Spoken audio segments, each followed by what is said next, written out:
오늘 이 시간 우리에게 주실 하나님 말씀은 사도행전 16장 19절로 25절입니다. 신약 성경 사도행전 16장 19절로 25절까지 말씀을 한 절씩 교독하시고 마지막 25절은 합독하겠습니다. 여종의 주인들은 자기 수익의 소망이 끊어진 것을 보고 바울과 실라를 붙잡아 장터로 관리들에게 끌어갔다가 상관들 앞에 데리고 가서 말하되 이 사람들이 유대인이되 우리 성을 친히 요란하게 하여 로마 사람인 우리가 받지도 못하고 행하지도 못할 풍속을 전한다 하거늘 우리가 일제히 일어나 고발하니 상관들이 옷을 찢어 긁고 매로 치라 하여 많이 친 후에 옥에 가두고 간수에게 명하여 든든히 지키라 하니 그가 이러한 명령을 받아 그들을 깊은 옥에 가두고 그 발을 삭고에 든든히 세웠더니 다 같이 한밤중에 바울과 실라가 기도하고 하나님을 찬송하며 죄수들이 듣더라. 아멘. 사랑하는 성도 여러분, 변화에 반응할 수 있기를 축복합니다. 변화라는 것은 결국 우리에게 항상 찾아오는 것입니다. 그 변화의 시작 앞에서 우물쭈물하면 안 돼요. 아, 나를 향한 하나님의 깊으신 뜻이 있었구나. 나를 통해서 또 새로운 일들을 이루고 싶어 하시는구나. 그런 마음을 가지고 그 변화의 시작 앞에서 함께 반응할 수 있는 저와 여러분 되기를 축복합니다. 그런 의미에서 오늘 변화를 이루는 기도와 찬송을 하십시오라는 제목으로 함께 은혜를 나누고자 합니다. 미소가족 여러분, 요즘 중도에 멈춰선 계획들이 있으십니까? 중간에 멈춰선 일들이 있는가라는 것입니다. 자신의 절대적 필요성과 중대성을 가진 계획들 앞에서 어느 순간 주변 상황에 의해 이끌려 중도에 멈추는 사건들, 일들이 있었다는 것을 말합니다. 왜 우리는 이 절대적인 중요성, 나에게 정말 필요하다고 느끼는 그 상황 앞에서 우리는 그 모든 계획들 앞에서 중간에 왜 멈춰 서야만 했을까요? 왜 우리는 멈춰 섭니까? 그것은 바로 극심한 환난과 고통이 찾아왔기 때문입니다. 인간이라는 연약함을 가진 자들이 환경 때문에 너무 어렵고 힘들고 지치고 극심한 환난과 고통이 찾아오면 더 이상 희망이 없다고 여기면서 가능성이 없다라고 여기면서 중간에 멈춰버립니다. 나의 인생의 중대함을 알면서도 멈춰 선다는 거예요. 환난 때문에. 결국 내적인 상태의 비관적 한계를 생각하게 되죠. 나는 더 이상 안 돼라는 비관적인 한계를 긋습니다. 이는 버틸 힘이 없거나 그저 회피하고 싶다는 의미를 넘어서는 이야기입니다. 결국 도망치고 싶다는 거예요. 내가 지금 저 환경에서 빨리 벗어나고 싶은 마음들이 너무 심한 거예요. 결국 환난과 절망의 삶 앞에서요, 스스로 이겨내려는 생각도 없고 스스로 모든 것을 헤쳐 견뎌내려는 마음조차도 없는 거예요. 오로지 벗어나고 싶다. 그 자리를 떠나고 싶은 거예요. 애쓸 마음이 없는 거죠. 오히려 자기 방어를 위한 내면의 통자물쇠, 정말 우리 옛날에 그 창고에 보면 이런 튼튼한 자물쇠가 있어요. 키가 없이는 절대 열 수 없을 만큼 그 마음을 완전히 닫아버리는 거예요. 뭘로요? 안 된다는 거예요. 포기라는 거예요. 여기서 끝났다는 이야기로 잠궈버리는 거예요. 할 수 있음에도, 뭔가 도전할 수 있고 다시 일어설 수 있음에도 꽁꽁 잠궈버리는 거예요. 안 된다고 이야기하는 거죠. 요즘 시대를 보면 우린 그 이야기가 떠오르게 됩니다. 요즘 시대가 어떤 세대죠? MZ세대라고 우리는 흔히 이야기합니다. 이건 밀레니얼 세대랑 Z세대가 합쳐진 이야기죠. 합성어. 자아실현과 삶의 균형을 중시하는 밀레니얼 세대, 기성세대를 이야기합니다. 그리고 진정성과 다양성 그리고 자기 표현을 중시하는 젊은 세대들. 기성세대와 젊은 세대들이 하나가 됐을 때 큰 영향력을 미치는 거예요. 근데 이 간격이요, 지금 문제가 발생한 거예요. 세대 전환이라는 이 세대 과정 안에서 문제가 발생한 거예요. 기성세대가요, 자녀 세대들에게 심어준 것이 있다는 거예요. 그것은 성공과 경쟁이라는 가치관입니다. 우리 부모 세대는요, 우리 자녀들에게 뭘 가르쳤냐면 성공해야 된다. 어떻게 해서든 이겨내야 하는 경쟁을 이야기해요. 그거 없이는 너가 살 수 없다고 이야기해요. 절대 뒤처지지 마라. 어떻게 해서든 밟고 올라서라고 이야기했어요. 부모 세대가요, 자녀 세대에게 그렇게 가르쳤다는 거예요. 근데 지금의 MZ세대라고 이야기하는 젊은 세대들은 어떨까요? 자신이 추구하는 자아실현을 이룰 수가 없어요. 새로운 것 앞에서요, 도전할 생각이 없습니다. 어떻게 해야 될지, 어떻게 받아들여야 할지, 어떻게 이해하고 그것을 헤쳐나가야 될지조차 방법을 모르고 있는 거예요. 뭐만 가르쳤어요? 성공만 가르쳤어요. 경쟁하는 것, 밟는 것만 이야기했지 그걸 스스로 해결할 방법은 없었다는 거예요. 그래서 험악하고 험난한 세상 앞에서 지금의 젊은 세대들은요, 붙들어야 할 가치와 기준과 판단이 무엇인지 혼란을 겪고 있어요. 어떻게 하면 이겨낼 수 있는지에 대한 문제를 해결할 방도를 모르고 있는 거예요. 문제가 생기면 더 깊은 수렁에 빠지게 되고 있다는 거예요. 그래서 지금 MZ세대라 불리는 자녀들의 문제가 그냥 그들만의 문제가 아니라 기성세대의 문제였다라고 저는 이야기합니다. 이야기하면 저의 세대도 마찬가지인 거예요.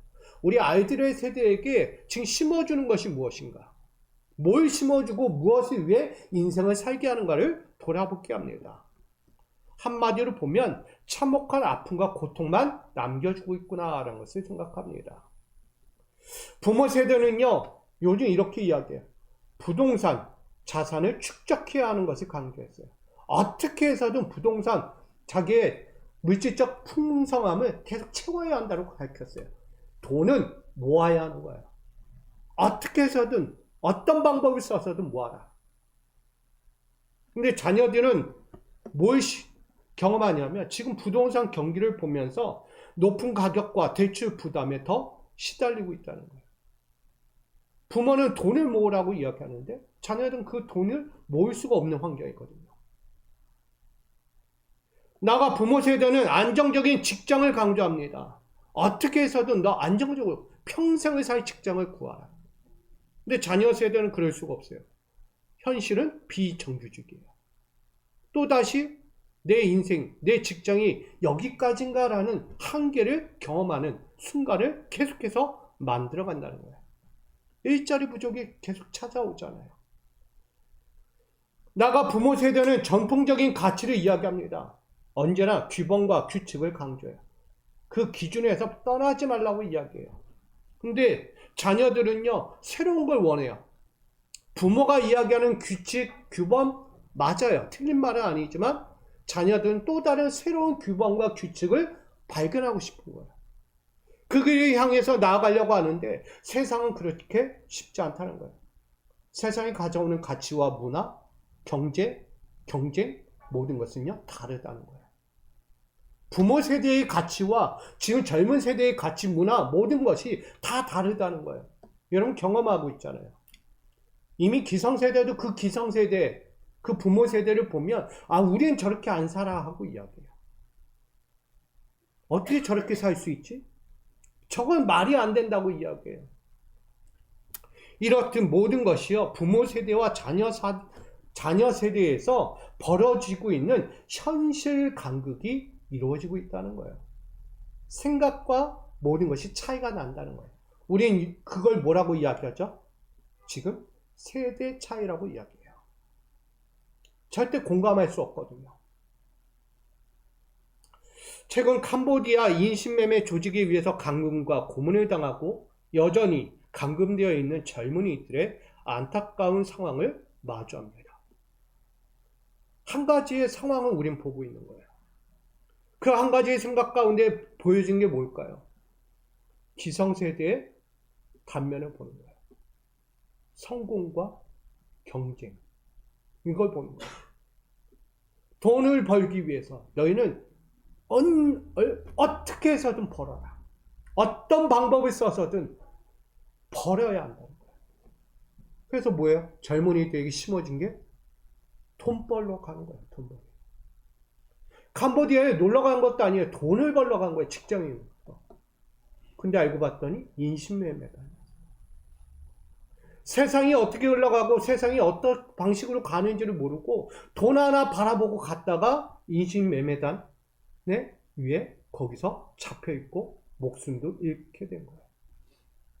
그것은 그들의 문제가 아니라 그런 상황에 그것조차도 분별하지 못하는 그들에게 심어준 기성세대의 문제가 아니었는가. 저는 자녀 세대에게 심어놓은 폐단이라고 봅니다. 잘못된 생각과 부족한 마음, 부족한 관점, 이게 다 드러나고 있었다는 것이죠. 부작용이에요.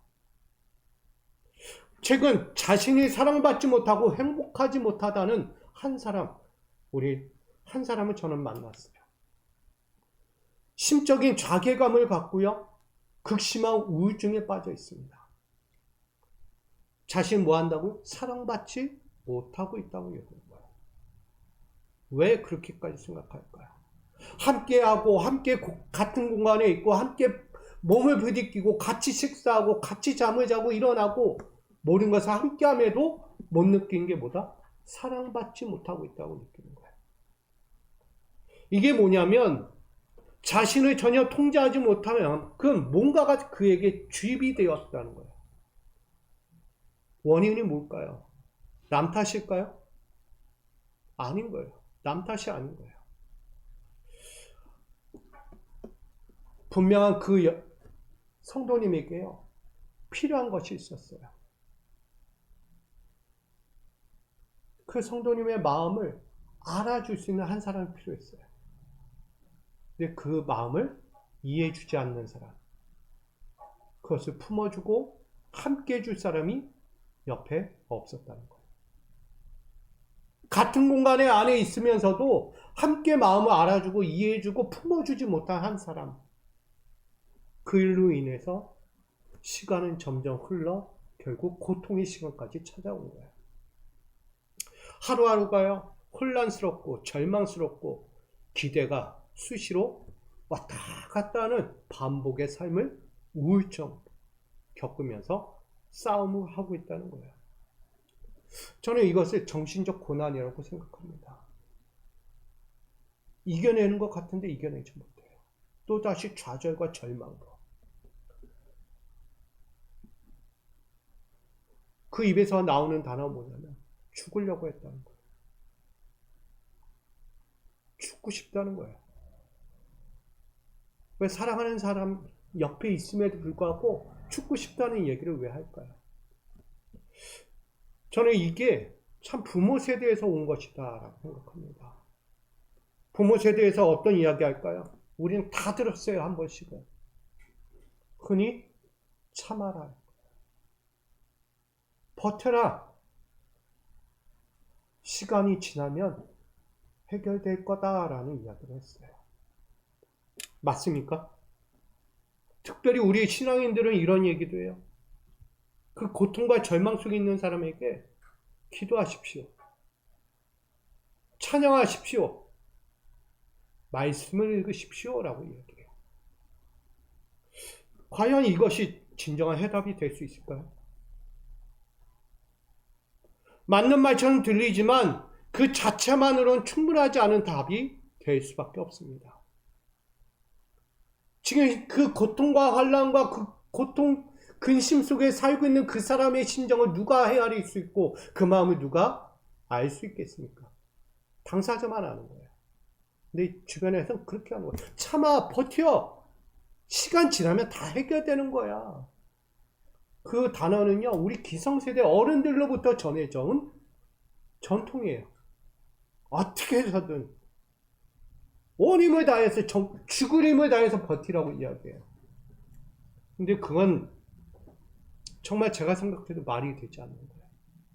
제가 목사지만 기도하십시오, 찬송하십시오, 말씀으로 이겨내십시오. 과연 될까요? 정신적 고난 가운데 있는 사람에게 그 말이, 그 겉면이 과연 해답이 되냐 이거죠. 그건 해답이 될 수 없어요. 극심한 문제 앞에서 극복하고 회복의 길을 새롭게 열어간다는 것이 참 쉽지 않다는 거예요. 단순히 버텨내는 것만이 그 내면의 마음을 바로잡는 감정 전환이 될 수 있다? 착각이라고 생각합니다. 여러분이 지금 겪고 있는 그 고통과 환난이 그냥 버텨라, 힘내라, 잘 될 거예요. 바뀌십니까? 실제로? 결코 바뀌지 않습니다. 쉽지 않다는 얘기예요. 누가 그런 마음을 갖습니까? 그 현실을 당해보지 않고는 결코 그 얘기를 쉽게 할 수 없다는 거예요. 아무리 목사라도 그거 쉽게 얘기 못해요. 내 성도님들이 그런 상황을 겪고 있는데 그 말이 쉽게 되냐고요. 제가요, 그 성도님을 만나서 얘기하면서 아무 얘기 안 했어요. 그냥 공감만 해줬어요. 그래, 맞아요. 성도님 마음이 맞아요. 그 마음 가질 수 있고, 그런 생각 가질 수 있고, 그런 상황에서 어떻게 할 수 있겠어요? 맞아요, 맞아요. 저도 그런 마음 가졌어요. 라는 공감대의 이야기를 했어요. 그때 조금이나마 그 성도님의 마음, 그 우울한 마음이 풀어지는 걸 보게 돼요. 여러분, 그만큼 환난과 고통 속에서 살아가는 이들, 절망과 우울감 속에 살아가는 이들을 우리는 어떻게 치료하고 회복시키고 새롭게 일어설 수 있게끔 권면할 수 있겠습니까? 그 감정 전환을 이루는 것이 쉽지 않아요. 오늘 사도행전 16장에도 비슷한 말씀이 등장합니다. 오늘 19절로 25절에 보면 바울과 실라의 영적 방향과 회복 선언이 이루어지고 있는 것을 보게 됩니다. 바울과 실라는요, 원래 이 마게도냐 지방에 선교할 생각이 없었어요. 근데 성령의 뜻에 따라서 이 마게도냐 지방에까지 이르게 됩니다. 근데 그 중에서도 이 마게도냐 지역의 한 도시로 향하게 됩니다. 그 도시가 바로 빌립보라는 지역입니다. 이 빌립보 도시에 이르러서 이 바울과 실라는요, 복음을 전하기 시작합니다. 근데 특별히 이 빌립보 지역은 어떤 지역이냐면 헬라 문화가 들어와 있는 지역이에요. 그리스 문화. 그래서 그 안에는 다신교 신앙이 들어와 있고요. 나아가 인간 철학이 아주 강성한 지역입니다. 그런 지역에다가 예수의 복음을 전하는 거예요. 그러니까 쉽지 않죠? 지혜와 논리와 철학이 난무하는 곳, 그리고 다신적인 다양한 신들을 섬기면서 그것을 숭배하고 있는 지역 빌립보에 이 예수의 복음을 전하고 있는 거예요. 쉬울까요? 더구나 그 지역은 로마법이에요. 로마의 식민지 아래에서, 로마 법 아래에서, 규율 안에서 얽매이며 살아가는 삶의 지역이었다는 거예요.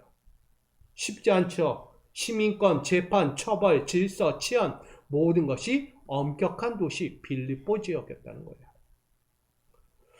그런 곳에서 바울과 실라가 복음을 전합니다. 특별히 안식일날 기도하기 위해 기도처를 향하던 길에서 복음을 전하기 위해 나가다가 어떻게 했냐면 두아디라 성의 자색옥감 장사 루디아 여성을 만납니다.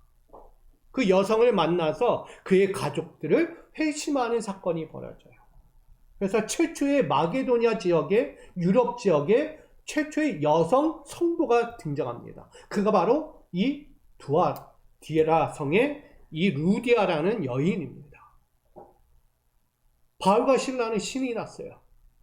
와, 회심하는 이들이 유럽 교회, 유럽 지역에 예수의 복음을 접한 이들이 생겨났다. 신나서 복음을 전하겠습니다. 전하던 도중에 오늘 본문이 등장하는 거예요. 귀신 들려 점치는 종이 있는 거예요. 그 종을 통해서 돈벌이를 하고 있는 주인이 있었어요. 근데 바울과 실라가요, 이 귀신 들린 여종의 귀신을 내쫓아 버리게 돼요.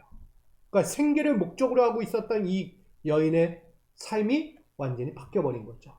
그리고 그를 다스리던 주인도 갑자기 문제가 발생한 거예요. 이 귀신 들린 종을 통해서 점치면서 돈벌이 하던 주인은 이거 어떻게 된 일인가? 누가 이 귀신을 쫓아낼 것인가? 그래서 바울과 실라를 감옥에 가두기까지 하는 거예요. 그러니까 자기의 생활상에 문제가 생기자 이 모든 것을 책임을 지게끔 하는 거죠. 바울과 실라에게 그 목적으로 이 모든 순간의 모든 과정을 책임지게끔 하기 위해서 나아갑니다. 그러나 바울과 실라는 절대 그걸 책임지지 않죠. 나는 복음을 전할 겁니다. 나는 예수 이름으로 그 종을 치료한 것 외에는 없다라고 얘기하는 거예요. 결국은 이 일로 인해서 바울과 실라는 매도 맞고 옥중에 갇히며 처절한 감옥 생활을 시작하게 됩니다. 바울과 실라의 입장에서는요, 복음을 전하고 귀신도 내쫓고 모든 일이 순조롭게 진행되는 듯 했어요. 자기들 복음 사역이 참, 이렇게 순조로울 수가 없어. 기쁘다, 행복하다라고 여겼을 거예요. 근데 그 순조로움 앞에서 예상 못한 변수가 등장한 거예요, 바로. 귀신 들린 여종의 주인을 치료하고 그 경제적인 이익을 끊어버리자 결국 그 일로 인해서 장터로 붙잡혀가고 관리인들에게 넘겨지는 인생이 된 거예요. 그냥 넘겨진 것도 아니고 비참하게 맞아가는 거예요. 결국 그 로마법과 헬라 문화의 위협이 되는 고발 가운데 그는 매듭을 맞고 깊은 옥에 갇히는 사건을 겪게 되었습니다. 순조롭던 복음의 전도가 한순간 환난과 절망으로 변수를 맞이한 거예요. 한순간 선교의 순조로움은 오해와 모함과 비난의 현실로 마주하게 되었다는 것입니다. 여러분, 신앙생활이요, 참 쉽게 흘러가지 않습니다. 근데 신앙생활뿐만 아니라 우리의 일상도 순조롭지 않을 때가 많은 거예요. 함께하던 그 무리들 안에서요, 오해가 생겨요. 모함하는 일들이 생기고요, 비난하고 정죄하는 일들이 쉽게 일어난다는 거예요. 나는 아무것도 하지 않았는데 주변에서 이야기하는 거예요. 아까 절망 중에 우울증 걸린 그 성도님도요, 그런 마음을 갖는 거예요. 아무도 그에게 어떤 모함도 비난도 하지 않는데 스스로가 그렇게 생각을 하게끔 되어진 거예요. 정신적인 고난을 겪고 있는 거죠. 아니요, 우리는 실생활 그렇게도 겪고 있어요. 오늘 우리가 봐야 합니다.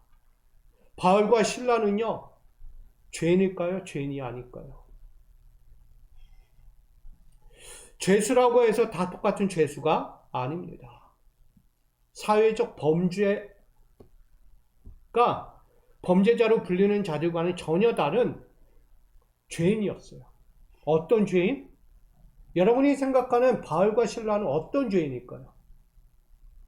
저는 이렇게 생각했어요. 십자가 은혜의 복음을 전하던 생명의 죄인이었다. 구원을 이루기 위해 달려가는 죄인이었다는 거예요. 그들이 한 것은요, 예수 복음밖에 전한 것이 없어요. 그게 어찌 죄인이라 부를 수 있는 거예요. 진짜 죄인이라고 한다면 생명의 복음을 전한 것이 죄인이다. 죽어가는 자들, 고통과 절망 중에 있는 자들을 구원하고 그들을 위로하고 격려하는 것이 죄라면 죄였다라고 말하는 거예요. 지금 바울과 실라는요, 어떤 심정일까요? 이러한 순간을 맞이하면서 깊은 한숨과 한탄, 두려움과 좌절이 먼저 찾아왔을지도 모릅니다. 그런데 바울과 실라는 오늘 본문을 보듯이 전혀 다른 모습을 취하고 있었다는 것입니다.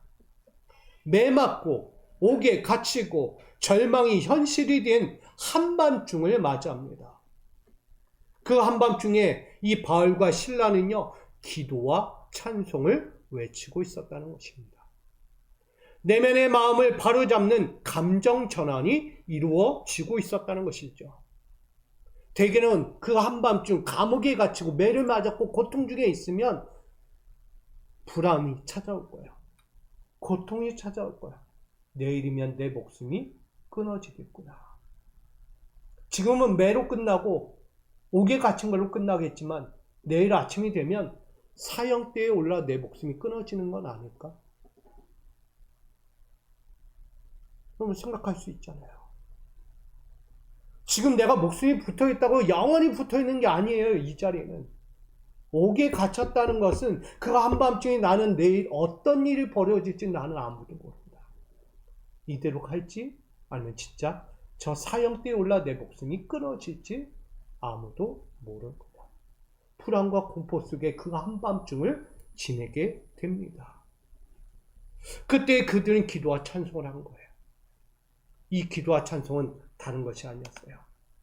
하나님께 향한 절대의 그 간절함이었어요. 하나님의 선하신 섭리를 구하는 영적 전환이 그들 안에 이루어지고 있었다는 거예요. 마음에 뭐가 일어나고 있다? 영적인 전환이 일어나고 있어요. 불안과 공포가 바뀌고 있는 거예요. 상황을 극복하고 회복의 길을 다시 열어주실 것에 대한 믿음과 소망이 불현듯 일어나고 있었다는 것이죠. 여러분 25절 말씀 한번 볼게요. 한밤중에 바울과 실라가 기도하고 하나님을 찬송하며 죄수들이 듣더라. 이야기했던 한밤중은 어떤 시간일까요? 절대적 어둠 속의 시간이에요. 저는 이것을요 마치 창세기 1장의 시간과 같다. 땅이 혼돈하고 공허하며 흑암이 깊음 위에 있고 어떤 것도 건드릴 수 없는 영역이에요.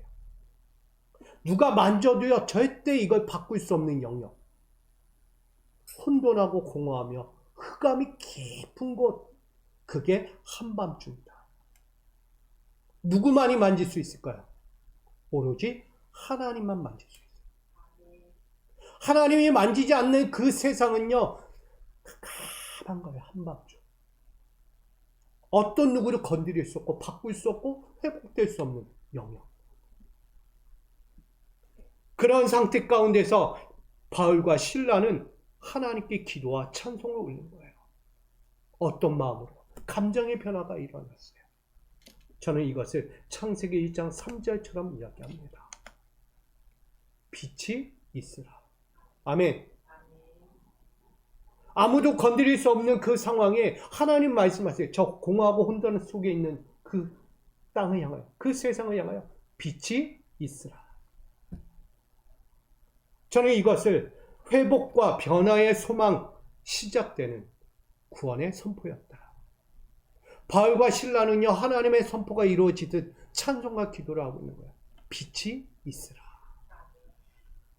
한밤중이 아닌 거예요.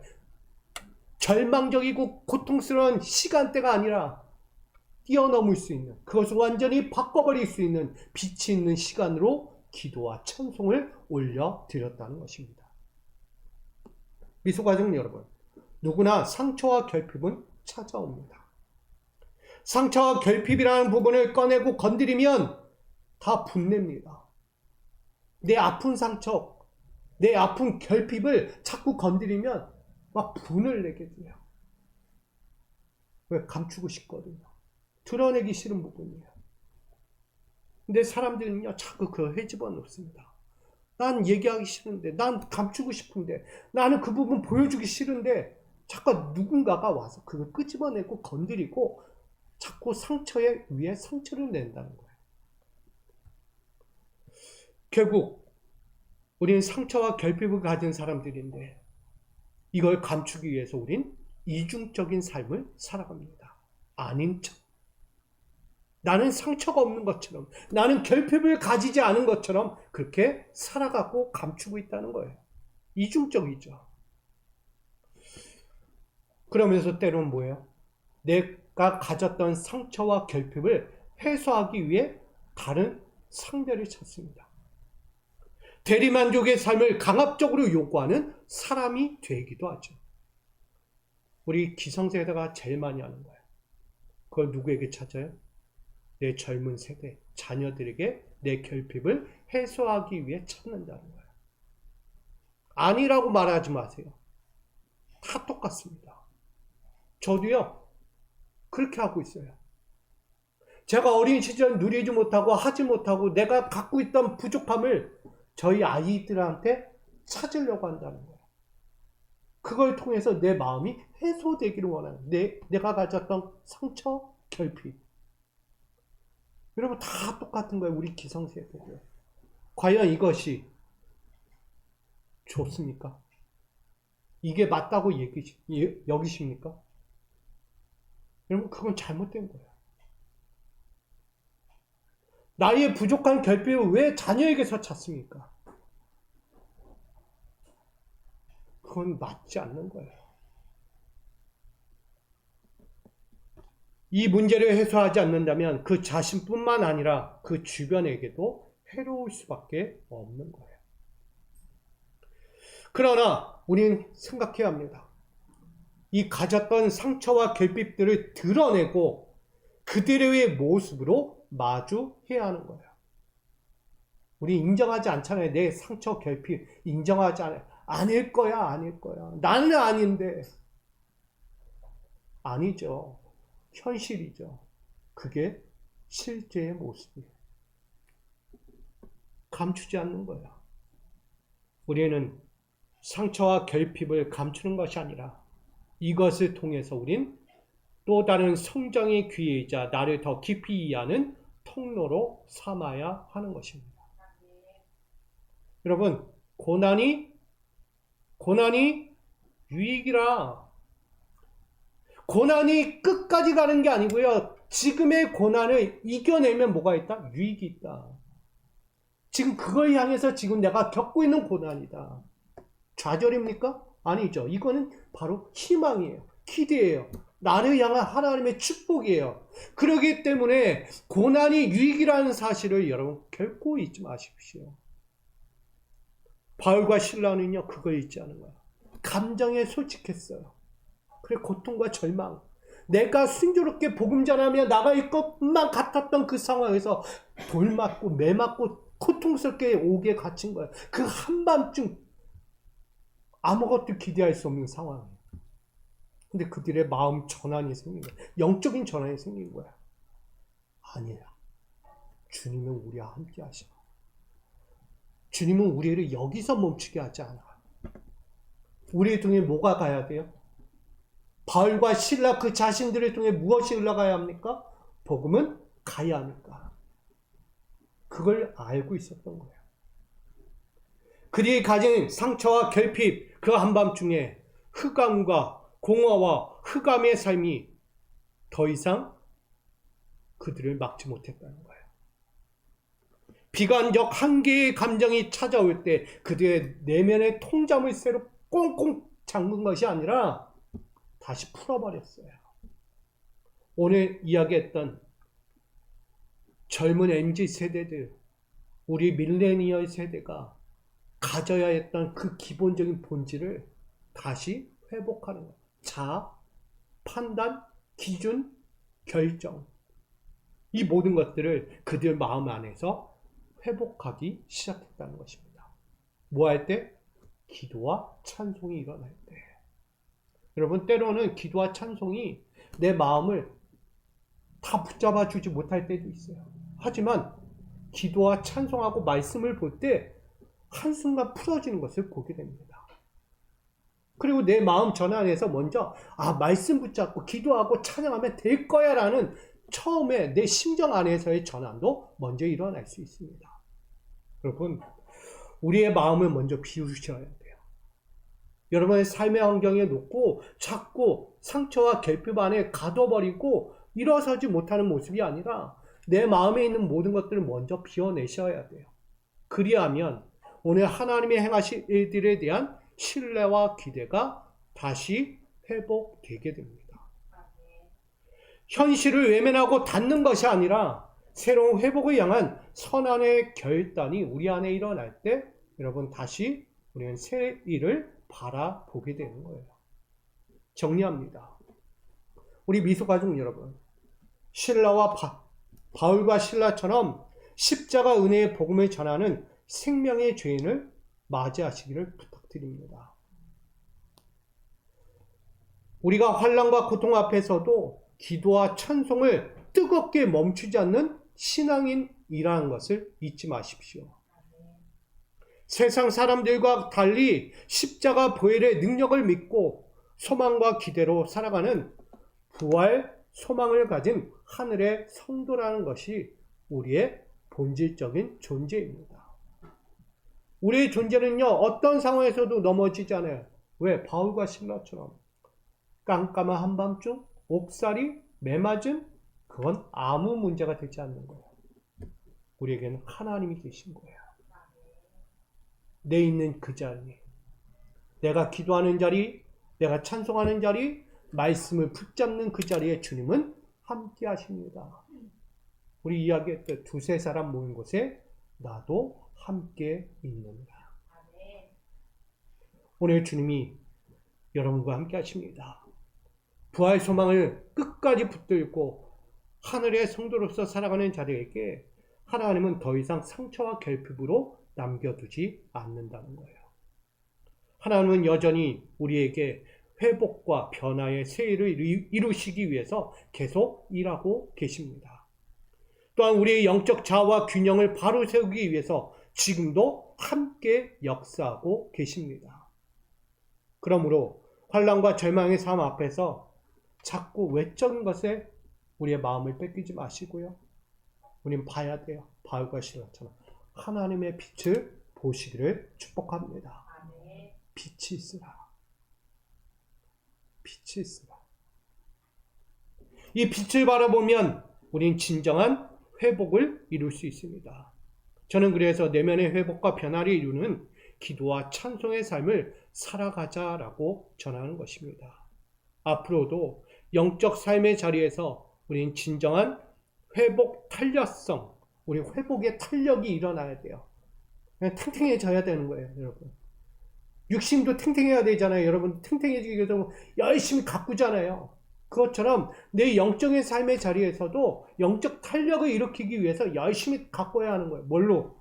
기도와 찬양과 말씀으로. 할렐루야. 그 일이 일어나면 우리는 결국 하나님 안에서 온전한 회복과 더불어 기쁨을 회복할 수 있는 것입니다. 저는 여러분들에게 오늘 바울과 신라가 그 옥중에서도 기도와 찬송을 했다는 것은 얼마나 그 마음에 주님이 함께하고 있는지를 아는 거예요. 주님이 함께하니까 기뻐. 주님이 함께하니까 도전이 돼. 주님이 함께하니까 걱정이 없어. 이게 우리의 삶이 되어야 되는 거야. 그러기에 여러분 오늘 변화를 이루는 기도와 찬송을 끝까지 하십시오. 이게 여러분이 할 일이에요. 삶에서 저 옥에 갇힌 것처럼 갇힐 때가 많을 거예요. 여러분 살면서. 뭔가 매이는 느낌이 있잖아요. 저는 제가 만난 그 성도님 매여 있는 그 삶에서 좀 빨리 벗어났으면 좋겠다라는 마음이 생긴 거예요. 그냥 생각만 해도 눈물이 나고 기도해도 눈물이 나고 찬양해도 눈물 나고 말씀을 보면서도 이 마음을 전하고 싶다라는 눈물이 계속 전해지는 거예요. 여러분 주변에 이런 분들이 많아요. 일어서야 하는데 갇혀 있는 거예요. 뭔가 모르게 마음을 잠가버린 이들의 마음이 있는 거예요. 여러분 그걸 풀어줘야 되지 않겠습니까? 오늘 저와 여러분 변화를 이루는 이 기도와 찬송을 속히 전해서 그들이 다시 일상의 회복과 자유를 누리고 기쁨의 회복으로 축복을 누릴 수 있도록 이렇게 여러분들이 힘써 나가는 우리 준비된 하나님의 빛과 같은 성도들이 되기를 주님의 이름으로 간절히 축원드립니다. 인사하고 마치겠습니다. 변화를 이루는 기도와 찬송을 합시다. 변화를 이루는 기도와 찬송을 합시다. 멈추지 마십시오. 내 가족부터 내 사랑하는 이들부터 함께 돌아보며 이 마음을 품기를 간절히 축복합니다. 사랑과 은혜의 주님, 변화를 이루는 기도와 찬송은 왜 있습니까? 바울과 실라를 보면 잘 알 수 있습니다. 인생의 순조롭던, 복음의 순조롭던 삶에 한순간 찾아오는 반전이 있습니다.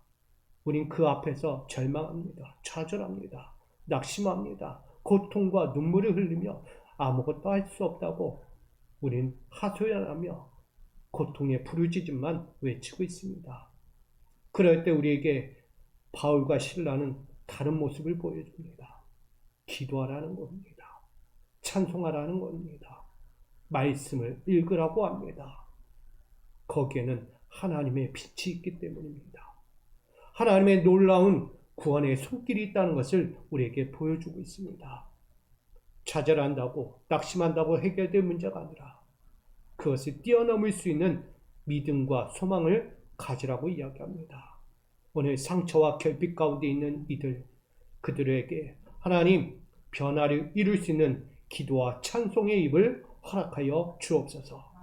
그 찬송과 기도의 삶을 통하여 다시 한번 부활 소망에 하나님 영광을 누리며 살아갈 수 있도록 우리 사랑하는 자들 축복하여 주시옵소서. 예수 그리스도의 이름으로 기도합니다. 아멘.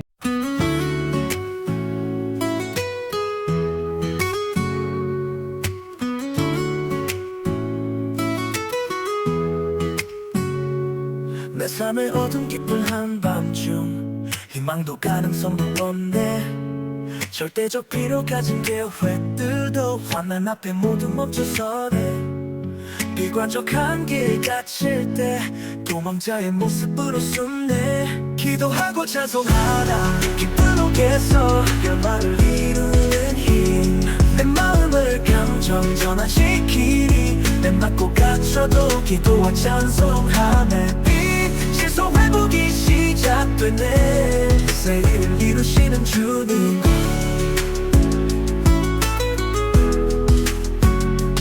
물질적 가치에 시달린 세대 상처와 결핍 속에 아파하네. 심적 자괴감 우울증 깊어 회복할 힘을 찾지 못할 때 솔직하게 상처 마주하고 성장의 기회로 바꾸리. 기도하고 찬송하라 기쁜 옥에서 변화를 이루는 힘. 내 마음을 감정 전환시키니 내 맞고 갇혀도 기도와 찬송함에 빛 질서 회복이 시작되네. 새 일을 이루시는 주님,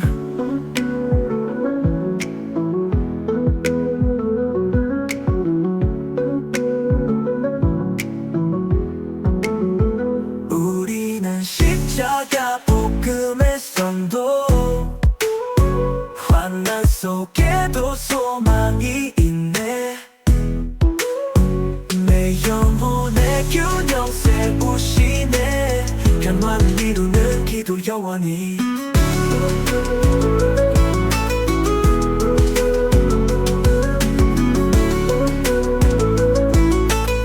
변화를 이루는 기도와 찬송 주님의 이름으로 축복하네.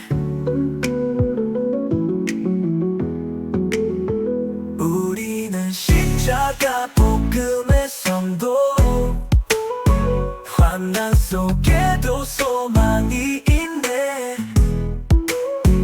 내 영혼의 균형 세우시네. 변화를 이루는 찬송 영원히.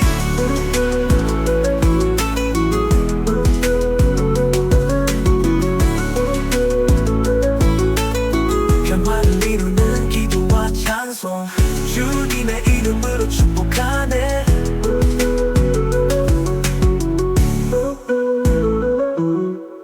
변화를 이루는 기도와 찬송 주님의 이름으로 축복하네.